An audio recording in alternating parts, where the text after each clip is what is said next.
Hey guys, Feliz Cinco de Mayo. I know we are all celebrating this amazing festive holiday today.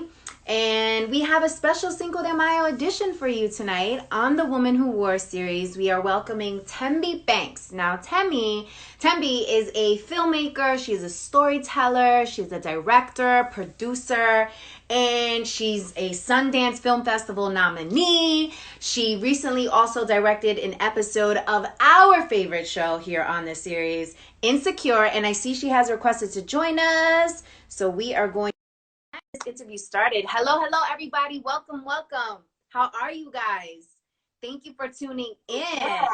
Oh my God, I gotta fix this. How are you? Okay, I just want to say that I am so excited to see your face. Oh, I'm excited. I know I get to see it on the gram all the time, but it's different like this. Yeah. It is different. How are you doing over there? Good. How's the family? How's the boo? Everybody's good? Everyone is good, thank God. So yeah, everyone's good. Excellent. Yeah. I'm glad to hear it. So I'm super pumped to speak with you and introduce you to my community because, here on the Woman Who Wore series, we are interviewing women who are shifting culture, who are helping women progress, and who are really moving the needle ahead. And I think you exemplify that type of women. Thank you. You're welcome, Mama. And so I wanted to start with you telling us where you are from, because in recent interviews, I've heard you speak to this, and I want to talk about how where you are from have shaped who you are today. Yeah. So I'm from Harlem, New York, specifically St. Nick Projects. Yeah, so I'm from St. Nick Projects. And so I think being a New Yorker, and specifically being from Harlem has shaped me in that I think, no matter where I probably would have been from, I always had like this sense of ambition, but I think it was fueled even more by being born in a city where everyone hustles, in a community where everyone reaches and strives for the best. And so there aren't a lot of limitations as far as like how big people can dream, what people see that is within their reach. There's a lot of greatness that comes from Harlem. And so, and then obviously there's a lot of greatness that comes from New York. So nothing really felt out of bounds for me. So I think that fuels my like audacious kind of like mindset and my ambition.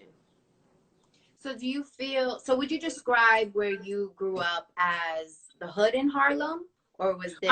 Yeah, I grew up in the project, so for sure. Okay. So how was growing up in the hood, where there are limitations in terms of what people are exposed to and really seeing what is outside of their neighborhood? Were you given some type of early access? Was it somebody in your family? Was it school? Like, how were you able to see beyond your circumstances? Well, I credit for sure, hi Shanae and Don. I credit for sure my mom, because definitely, being from a community that at the end of the day, people didn't have a lot, people weren't, super wealthy.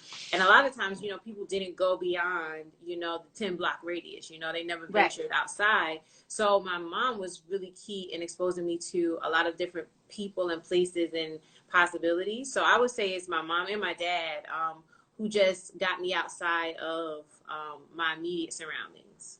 Yeah, and definitely shout out to Shanae in here, our home slice. She is the reason why you and I know each other. So we definitely got to shout out to Shanae, who's always putting incredible women in contact with each other. So shout out to her. Make sure you guys check out her business, Craftworks. They create some dope shit on there. So how did you know, growing up in Harlem, growing up the way that you did, how did you know that filmmaking was where you wanted to go? Or did you know that and that came on later? Well, I was always immersed in the arts since a child. So I would say in elementary school is where I was first introduced to the arts in a hardcore way. I was a part of a dance company, a professional dance company. And so I performed with them in like a very advanced capacity. And so being a professional at the age of like 10, 11, 12 was already ingrained in me. And then being an artist was already ingrained in me. And so we toured France and we did like a lot of amazing things. And so I was already exposed to the arts. And then I come from an artist family. My mom is a classically trained singer. And so, you know, I always had that embedded in me, performance. And then by the time I got to high school, I went to performing arts high school. And I studied drama. And so I was immersed in theater. So I went from dancing to theater. So, you know, again, like my entire upbringing, I was immersed in the arts in a really professional way. And so that was always. So you're not new to this, you're true to this. Oh my gosh, yes. It was like there's nothing, you know, so every step of the way and every kind of instance where I grew as an artist, it's just transitioning to another part of performance and artistry. So always been entertainment focused for sure. Got it. So when did you know that you wanted to be a filmmaker, storyteller? When did that come about? So after high school, I didn't want to do the whole like drive to LA and live out of my car and like, you know, try to act and figure it out, because I knew, like, just coming from the projects in the hood, I wanted to give myself a chance to go to college and like have green pastures and have that experience. That was super important for me to kind of get out of the concrete jungle and get out of the struggle, you know, so to speak. Right. And so I decided to go to a traditional four-year university. But coming out of undergrad, that like fire to be involved in a creative capacity was like always there. And so again, the idea of going to LA, at that time I was still like, I don't know, I'm kind of scared. Like, you know, LA's so far and I'm such a New Yorker. So I started finding a way to work in entertainment. And so I was an NBC page. But the whole time I'm like, interested in the behind the scenes aspect of it, you know, having gone to college and like learned about journalism at mass media and learning how to produce and write and do all that kind of stuff. So I started, I would say, like in college, becoming interested in what does it mean to be in control from behind the scenes as opposed to in front of the scenes. So I say from college on, I was dibbling and dabbling in filmmaking. So can you talk to us about what it's like being a woman of color behind the camera and just that industry overall? Yes. I mean, it's like so crazy. It's like good and bad, right? Yeah. Especially during this time where there's acknowledgement and a quote unquote need for diversity, which includes women and people of color. So I would say I was just talking to like a colleague earlier today. It has its challenges because now we're in a space where people are staffing shows and, you know, in the TV and like film space, people specifically reach out and say, I'm looking for a woman of color because I've got like a black woman or a black person on my show and I want them to write for that. Or I want, you know, a director who's a woman, you know, or a black woman to come in and direct an episode because we need that because there's a black woman on the show. So we want to be fair in that way and have someone who comes from that background lend their expertise. But at the same time, it's like, you're happy because they're like specifically wanting you because of you being black and a woman. But at the same time, it's like they only want you because there's this one character that's a black woman and they want you to tell that story. And it's like, no, I can write for white people. No, I can write for others. Right. You know, I can lend my expertise to another element of the show. I don't just have to write like for a black woman or be there to be on set and be like the black woman like expert. So it has this like good and bad moments, I would say.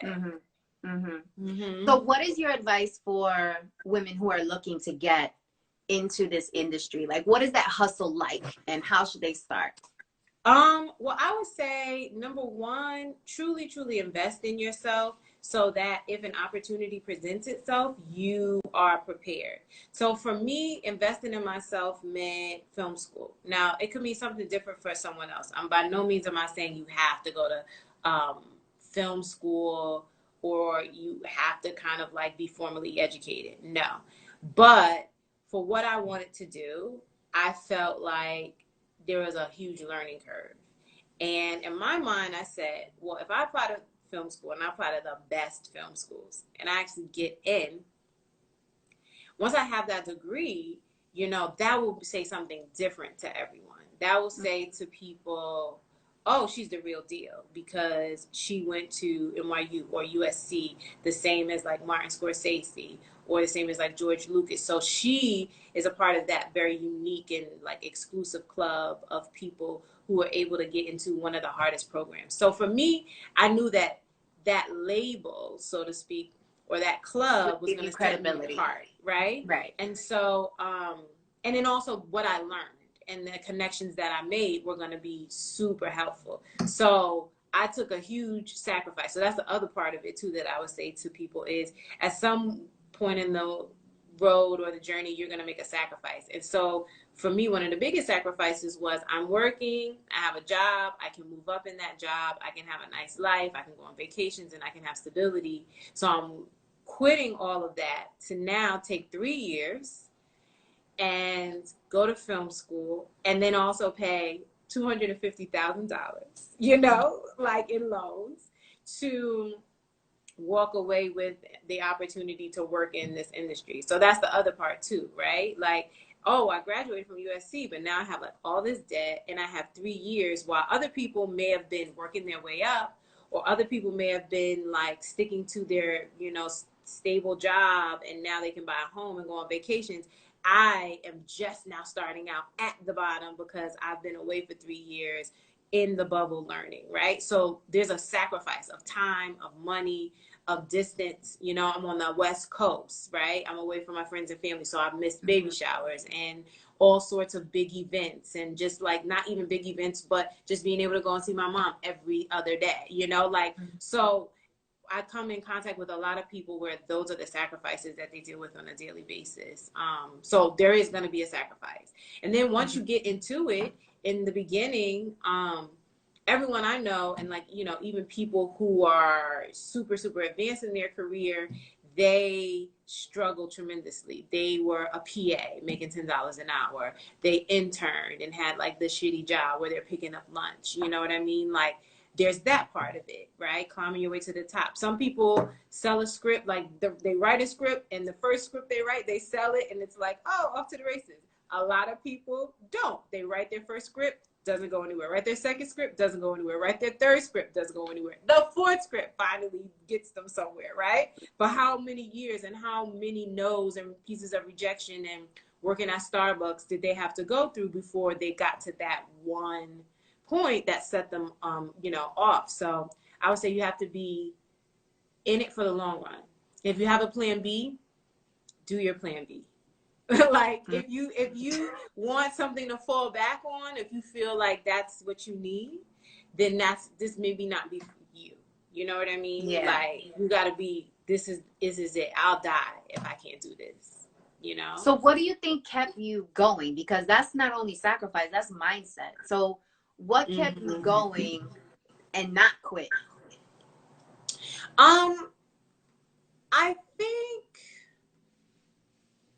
I think knowing what the other side of it looks like saying to myself, you know, I can do other things. I did do other things before this, so I can just pack it up and go home and do that.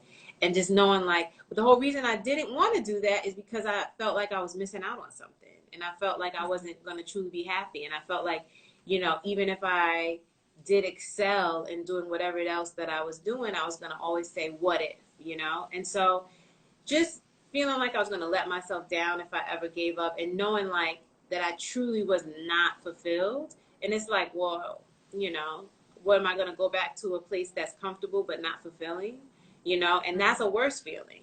That's a worse feeling than continuing on. And then also, you know, you just get to a point, again, you have to be crazy for this. So I feel like you also just have to get to a point where you're like, I don't care. I'm just going to keep going, you know? And I think most people, they just get to the zone where they're just like, no matter what I have to do and no matter how shitty this feels, I'm going to keep going because I'd rather, you know, face rejection and face, you know, failing every time as long as I'm chasing the dream, than like succeed and just doing like a status quo to get by, you know? Right.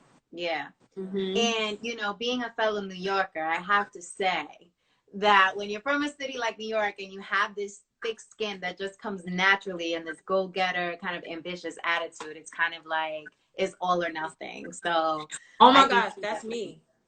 All or nothing.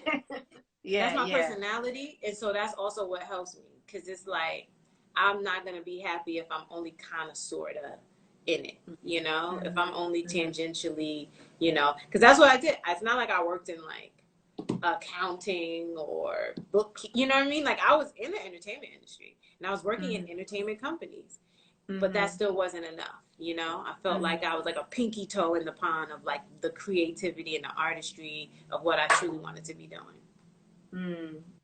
So are you happy now? I am. I mean, you know, it's relative, right? like some days are good and some days are bad, and not just pandemic days. Like in general, you know, I think people are lying if they say like, "Oh, I chased my dream and I'm like in it and you know somewhat accomplished, and so like I'm nothing but happy every single day." Like, of course not, you know. But I'm grateful all the time. No matter if I'm happy or not, I'm grateful, which I think is important above sometimes like happiness, right? Because you should feel sad and you should feel your feelings, whether it's like overwhelmed or disappointed or frustrated. But in the general sense, I'm grateful and I'm blessed. And so that generally leads me to be feeling happy, you know? I love that. So you are very straightforward, right? You are a very blunt person, which I love about you. By the way, what is your sign? I'm a Taurus. I just had a birthday like last week. Girl, I think I knew you had to be a Taurus. Yeah. I'm May 11th. So we both Tauruses. And I was like, you're May 11th? Yes, next week. Oh my gosh, I didn't know that. May 11th. I didn't so happy know that. Belated. Yes, fellow Taurus. So ambitious. Yes, and I was like, no wonder why I respect her so much and just love her energy. I know. Because we're the same. Honey. Yes, exactly. But I wanted to ask you, how has that helped or perhaps bit you in the ass in the industry that you're in, especially given what we spoke about earlier about there not being a lot of women of color in the space and people just calling upon you because there's a Black actress or actor in the film? That type of attitude, do you feel how has it helped you and how has it bit you in the ass? What kind of attitude? The attitude of super blunt, don't sugarcoat. Oh, you know. Honestly, I think since I was pretty self-aware coming to LA and coming to this industry, right? So I already came not knowing like, not knowing that level of like my personality and how it comes across, right? Like, so I was aware. So I think the self-awareness helps because you know, I don't need to change myself, so to speak, but I need to be conscious of how my words and how my energy affects people. And as long as you're conscious, you can kind of couch a lot of what you say and do in a way that is not offensive and is not off-putting. And it's not always going to work, right? But I think for the most part, people respect you being like straightforward and blunt and honest. And I think what's interesting is there's a lot of New Yorkers here in LA. Oh, thank you, Nat. Said I'm strong. There's a lot of New Yorkers here in LA, right? And so at first you're like, oh my gosh, these LA people who are like so passive aggressive and so like general and not like specific and not, you know, aggressive, they're going to see me coming and be like, who is this crazy bitch? But that's not true. There's a lot of strong-willed, focused, ambitious people. And so you find your tribe and you find a way to connect with a lot more people than you expect, right, in this industry. But I also think it helps because sometimes, you know, people are like taken aback, like, you know, at how strong-willed you are and how vocal you are. But I do think that there's like a huge appreciation because they rather that than spend a couple days guessing where they stand with you and trying to feel out what their relationship with you and their rapport with you is going to be like. And it saves a lot of time when they feel like, oh, I met her and instantly I had a conversation with her and I get it. So now we're going to be on set for 30 days and I get it. You know, like I understand. So now I don't have to spend half of that 30 days figuring it out or second guessing what that interaction meant. So I think for the most part, people appreciate it. And as long as your intent is not malicious, they'll be okay with you. Yeah, definitely. Okay, I like that. And I can relate to so many things you said. I know. It's hard. It's hard. Yes, I know, girl. I know. Yeah. It is not easy. And it's not easy. It's not easy. I wouldn't say that we edit ourselves or monitor ourselves, but it's, even if you're self-aware, like that consciousness doesn't prevent you from just showing up as who you are, because who we are is unedited, who we are is naturally unfiltered. And so it takes additional work to actually apply the filter. I agree. I agree. You know, sometimes I remember getting into like debates and conversations about people, and they're like, you know, it's important for people at my job to know who I am, you know, who I am as a whole. And to a certain extent, yes, and to a certain extent, no.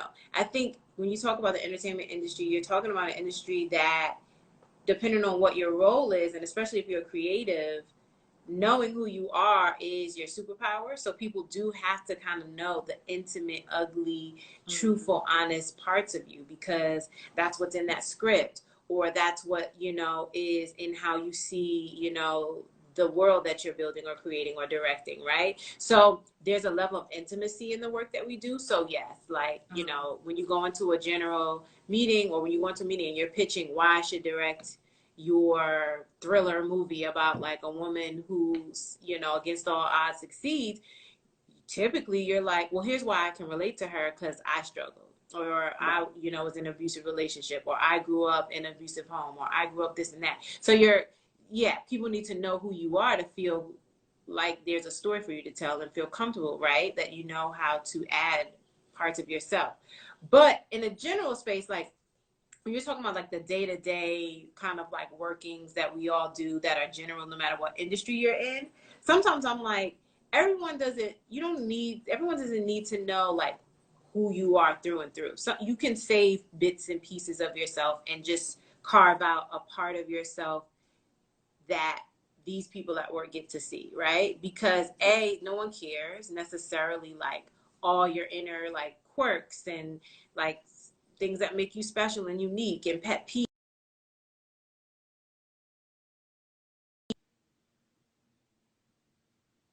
I've done. So like I think that's important. So in editing yourself, I truly believe in editing yourself, and I truly believe in knowing how much of yourself is needed to get the job done, right? You don't have to, you know. And I mean, like, I just, you know, I think mature, evolved people, that whole keeping it real, like, I'll cuss that person out. Like, I don't know what that gets you to a certain extent. Sometimes you do have to go off on people and show like a very like bang your fist on the desk, strong, aggressive situation. But I think more often than not, there is a way to get your point across, and then also not deal in the mess. And have like a peace of mind and retain like a piece of yourself where you feel proud of how you know, handle the situation. Right. I mean, maturity and also just leadership agility is knowing what battles, you know, to go after, which you want to participate in, which are not, you know, worth your time. And that comes with practice, and it comes, I think, with growth and experience for sure. Oh my gosh, so much growth. Definitely. Definitely. So talk to me about what it's like to work with, you know, progressives and real culture shifters, like somebody like a Issa Rae, and on her show. Yeah. By the way, congrats for that. Thank you so much. Thank you. I love that. So what is that like? Amazing and eye-opening. I think it's like super exciting right now. We're in a very exciting time. We're young, very different people are leading the culture and creating a space where people of color and women and people that were on the fringes or not even in the scope of things are being seen and appreciated and and understood on a deep level. And so, I think Issa is a great example of a person who had a very fresh but honest and authentic perspective on a segment of our population that had often been ignored, which is like, smart, funny, but like awkward and eccentric Black people, right? And and I'm talking about like specifically with like Awkward Black Girl, right? Starting that journey, and it was like such a cool but like different but familiar perspective. And then watching, that transform into her presenting us with Insecure, which is like, still bits and pieces of like that awkward, unsure person, but then also showing us what relationships and family and the dynamics of friendship look like, and also the dynamics of what it looks like to try to make it in your career, being a smart person who's still struggling and trying to find their way professionally and personally. And it's not like, some drastic hokey sitcom. It's like nuanced, subtle, very quiet sometimes moments that still hit you hard. That's like a breath of fresh air. And it took Black people decades to get to that point. We were seeing that stuff with white shows for a really long time, but it took a long time for people like Aziz Ansari with Master and None and Issa to bring us what it looks like to be a person of color living their daily life. Like that's special. So I feel really fortunate to be, in that orbit.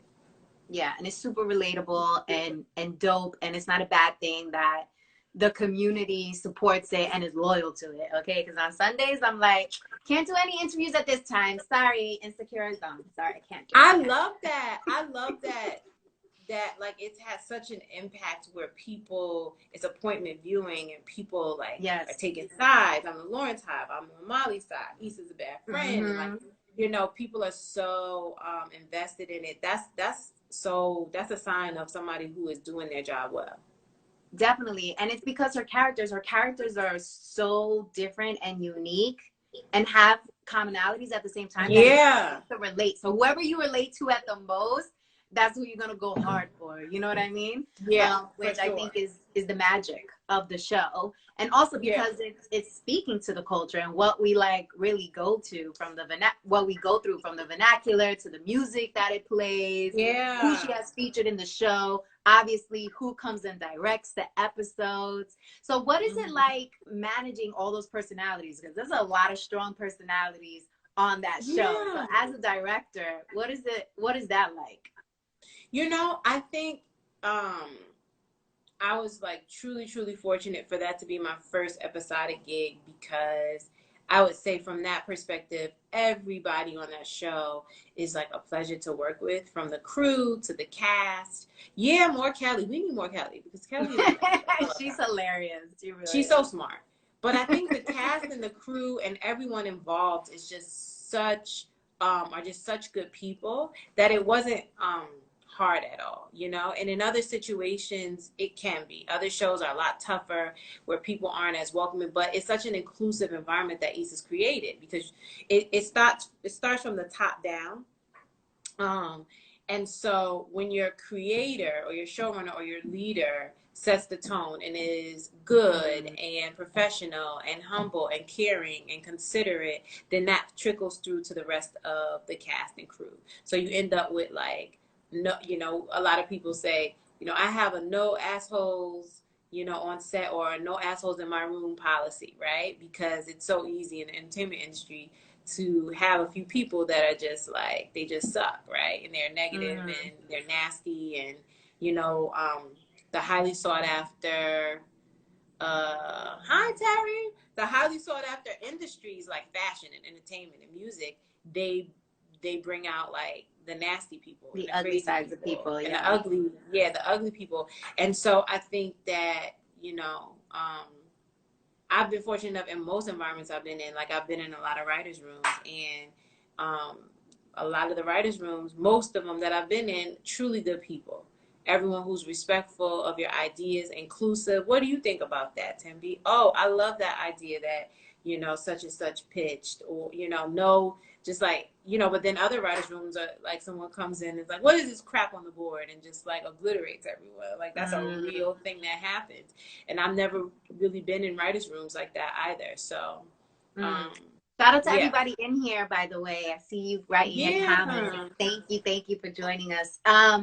So how does that work? Because I thought there was like a director for the whole season. I didn't know that it's like by episode. Is that common? Is that usually how it goes? And then how do you put your name in for something like that? Like, do you got a pitch? What does that look like?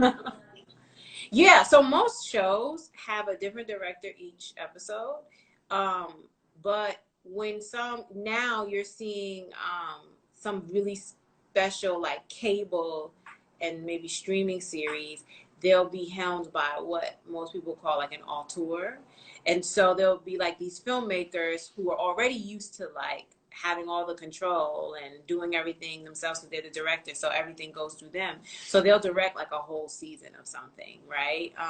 Like that was kind of sort of the case for Euphoria. Like I think the show creator directed almost all of the episodes. There were like one or two that weren't directed by him, and I think he wrote almost all of the episodes. So in that case, some of the special series, especially cable series, are like that because it's like 10 episodes. So, sometimes people will let the person just do everything. But 90% of the time, especially when you talk about network shows, like This Is Us, it's like 24 episodes. Like, you can't have one person direct 24 episodes. That's a lot. So most of the time, it's a different person comes in. And how you get the job as a director, your reps are very important. So your agents and your managers, they're constantly sending you out. They're getting info from the studios and from the shows, and they're like, we're looking for directors for this show, looking for directors for that show. And so they're putting your name on the list. So just like talent has agents, so do directors. Yeah. And Miss People said Big Little Lies. So Big Little Lies was a series, especially season 2. I can't remember season 1, but Big Little Lies, in general, is more of an auteur type series where there's like a singular voice and a singular vision for the show. And so one person kind of just like did the whole thing.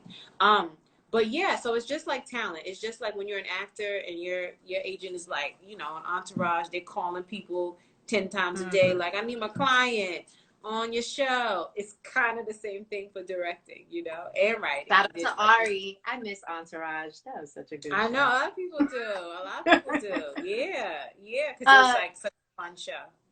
So, okay, so if for 90% of the shows, they bring on a different director. So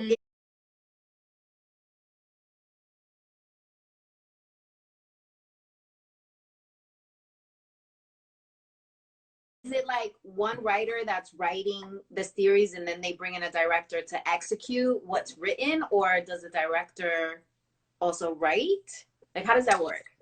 Yeah, so most of the time, there's a room full of writers and they sit around, and it could be as little as like 3 or 4 and as much as like 12 to 15 writers on any given show. And they all sit around the table or whatever, and they spend weeks upon weeks upon weeks, months, writing each episode.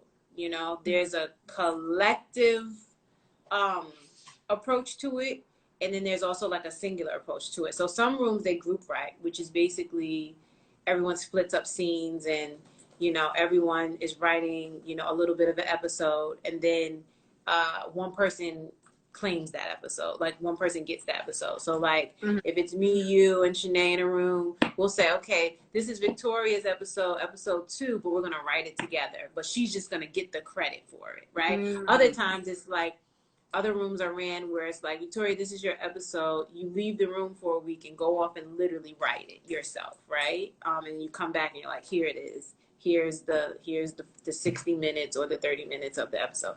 So depending upon like what structure the room is following, that's typically how it goes. But it's a group effort to write.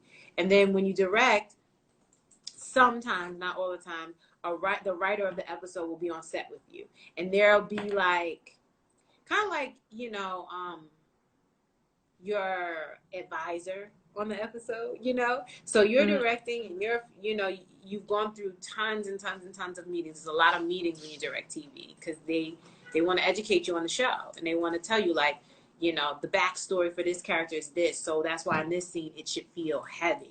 Or, you know, in the future we're trying to plant seeds so that this is a big surprise. So we want to make sure in this episode we're teasing it a little bit. So you're constantly meeting with everybody, learning the fabric of the show, understanding the show.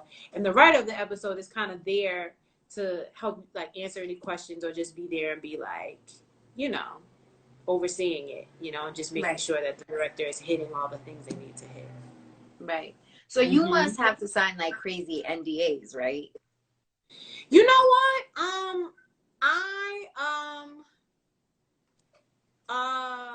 No. I've sometimes I have like, if I've shadowed on like a Marvel show before and they're really top secret, so to even like step foot on like a set and all that kind of stuff, they want you because those are heavily sought after plot lines and stuff because, you know, it's a very big show with lots of fans who are dying to get secrets and information. But I would say like for the most part, no, because they know that you know, you shouldn't be out there blabbing about what's coming up on the new season, you know. So for the most part, there's like a trust that you're a professional and you know not to spoil anything. Wait, there's a question. Why the collaboration?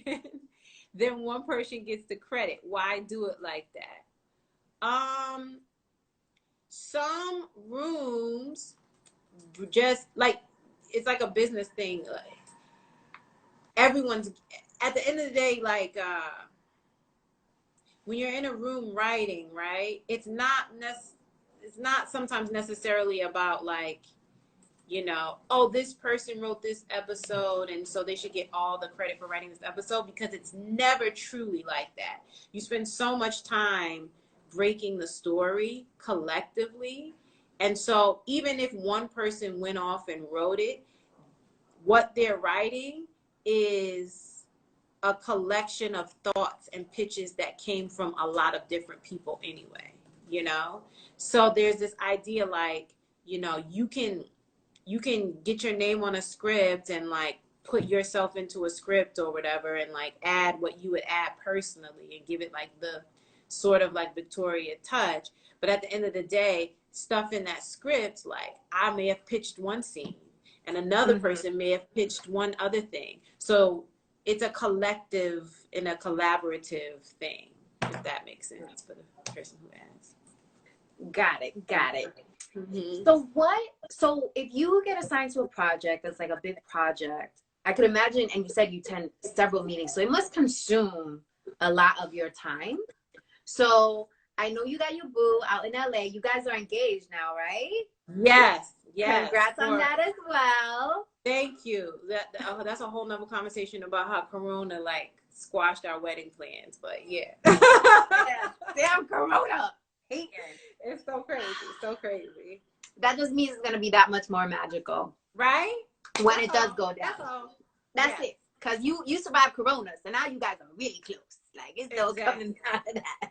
Exactly. So not even gonna trip about it. Exactly. So how did you manage to, you know, kind of have your personal life flourish as well as your career at the same time?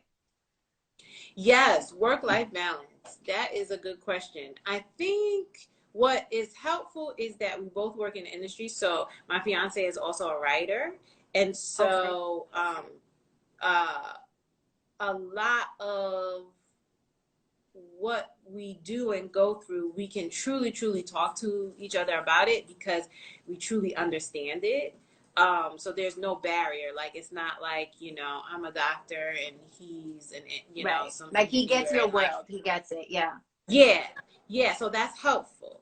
that may not always be the case, but for us, we both find it helpful. He always says, like, you know what, I don't know if I could be in a relationship with someone who truly didn't understand anything that I do.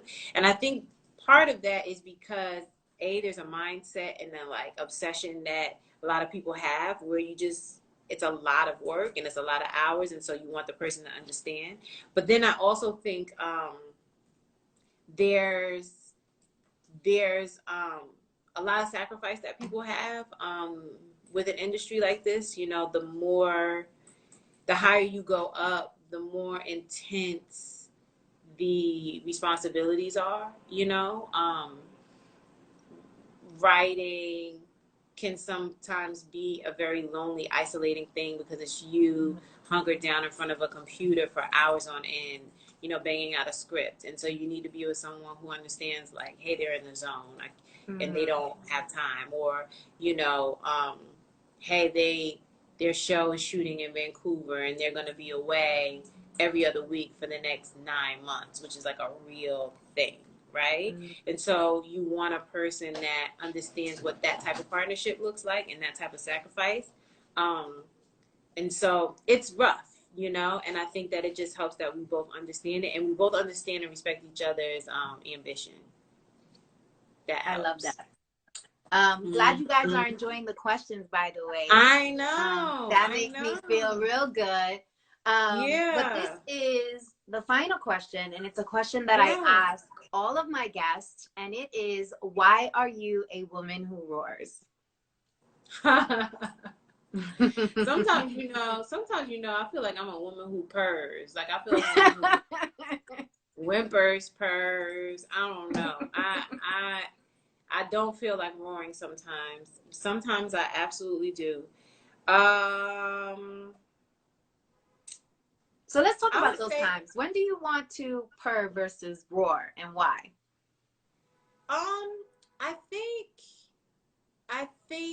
you know, everyone in this industry has had moments where they're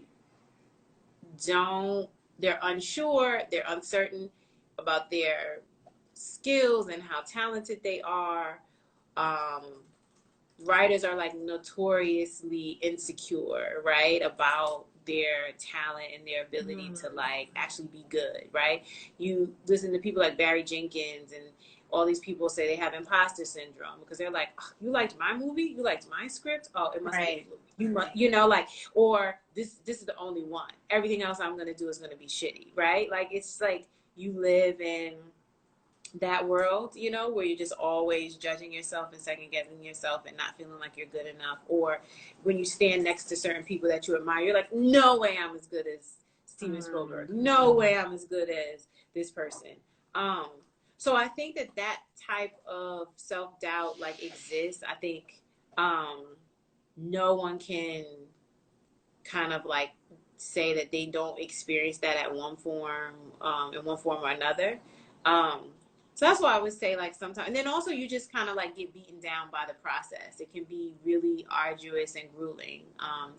You know, writing a script and then you get back tons of notes and they want you to rewrite the whole thing, or, you know, seeing your cut of like a rough cut of some project that you directed and you hate it and you're like, this sucks and like there's no way I'm going to be able to pull this together, you know. So those are times where you just kind of like, you know, feel defeated or really unsure. But then I think where you have to really step into your faith and your light is knowing what makes you unique and special, knowing that you're in a place that other people want to be in, even if it's not your ultimate goal. Like right now, where I am right now is nowhere close to where I want to be, but I also know where I am right now, there's a lot of people that would love to be here. And so I must be here for a reason. I must have done something right. I must be doing something right.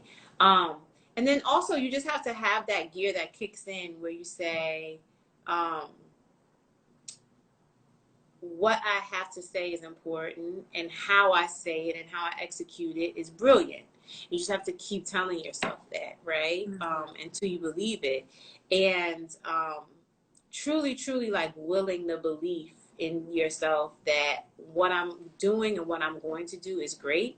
And that's when I feel like I'm hearing myself roar, is when I'm just stepping into like my purpose.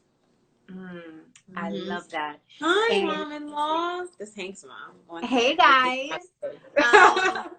Just for the record, I truly believe you are a woman who roars, and thank you. So are you. I admire you. I respect you. Thank you. Me too. I think you're dope as hell, and thank you. I'm always cheering for you, and not just because of your professional accolades, but personally, there's a soul inside of you that I love and I admire, which I think just makes you that much more amazing, which is why I needed to have you on a guest on the series. So thank you so much for joining me tonight and for being a part of this series. And I will hopefully see you next time. I'm on the West Coast.